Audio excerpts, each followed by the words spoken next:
if it's a female student, there's a certain word of appellation that I will use. If it's a male student, there's another word. And the first thing I must be able to cause that student's ears to raise up and say, but this one needs, this one desires good for me. This one means well. I don't like the other one, but let me hear what this one has to say. And it is from there that the mediation procedure begins. And Rishi Dayananda is no different from a master, super teacher. And he calls you Tate, oh my beloved one.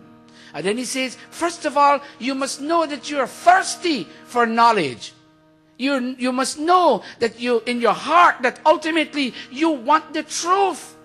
For too long you have heard so many conflicting statements. Watch this. Hinduism says one thing. Christianity says another thing. Islam says another thing. Judaism says another thing. And you're the outside and four people are trying to sell you products that are so conflicting one with the other. Which one do you buy?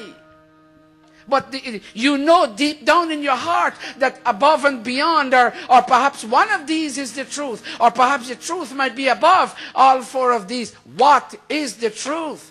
Understand that you need to feel deep down in you the thirst for knowing the truth. And when you do know that, for example, if you know, I want to learn computers, and you feel the thirst deep down in you that you want to learn computers, you will look and look and look for the advertisements in newspapers and in magazines and on the TV. You're going to look for which school is advertising the teaching of computers and what are their terms. Are they attractive or are they not? When you know that you feel the thirst for knowing the truth, then you go, you search out. Look at the blue for me. You go and you search out for an acharya, for a guru. Gu, darkness, Ru, light. He will lead you from the darkness that is currently engulfing your inside and standing between you and the light. He will remove that veil of darkness and he will lead you to the ultimate light of truth that you want. Go search him out. He mightn't be a living being because resources may be limited, but it may be a text that he has written. It may be an article that he has on a Google search. Resources are very many now in this age of information technology. You don't have to travel all the way to India to go find somebody. He has come to you through cyberspace, and he's knocking at your door. Don't sleep until 10 o'clock.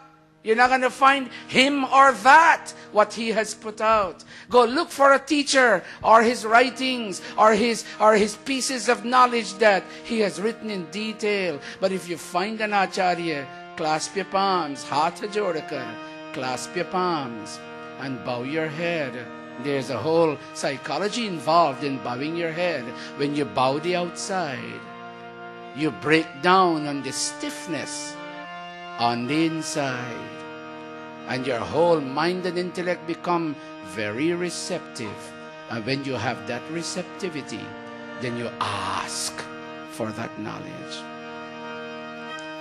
Are shanta chitta jigyasu pakar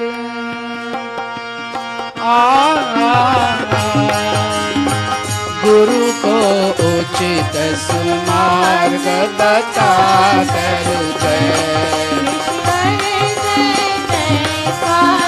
Sing all of us. Go again, Amrita. Shanta Chitta.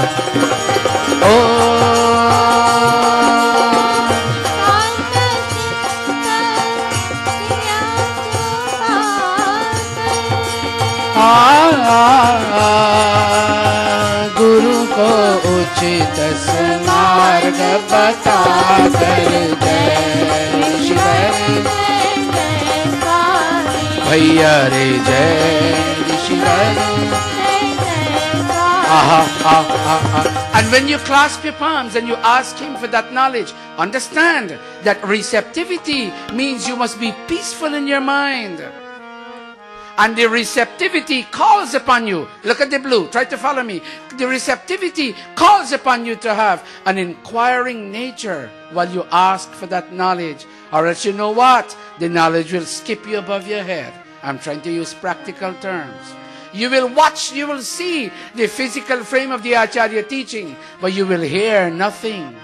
Not until you can combine this sense that we call hearing with this sense, with the inside coordinating sense that we call the mind. Only then you will be able to listen to imbibe, and to process information that is vital to your future courses of conduct. When the Acharya sees the willingness, then you know what? He will. And look, I've underlined and italicized the word will to put all the emphasis there. The Acharya will point to the most productive path for you, whereby you can overcome your turbulence. Are sakal bataye usko sadhan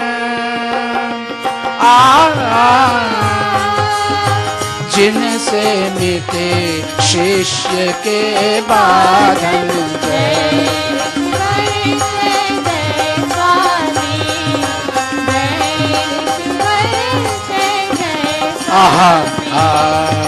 And when he begins to pass on, it's like a stream that will be unobstructed. It's like a stream that wouldn't have what we call in Guyana a stop off, meaning nothing will stop the water from flowing. And it will flow from the source, and it will reach the target. And it will flow from the source, and it will reach the target. And those waters are cool waters of knowledge. And they'll do two things. Watch me. They'll quench your thirst, and they will wash your stains.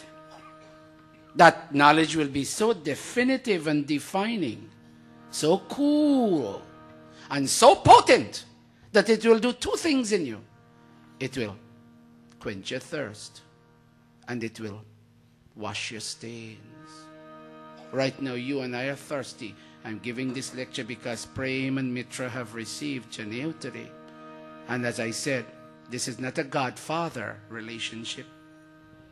Rishi Dayananda will not be a godfather. Lots of people say, oh, I have my godfather. They never go to the godfather for shiksha and instruction. This is an acharya-student relationship. And the waters of knowledge that the acharya releases, those waters of knowledge, cool and cleansing in nature, will do two things. It will quench your thirst, and it will wash away the stains of all that you have thought and did and said in ignorance. Sharana pada main Guru tumhari, par karo ab nav hamari.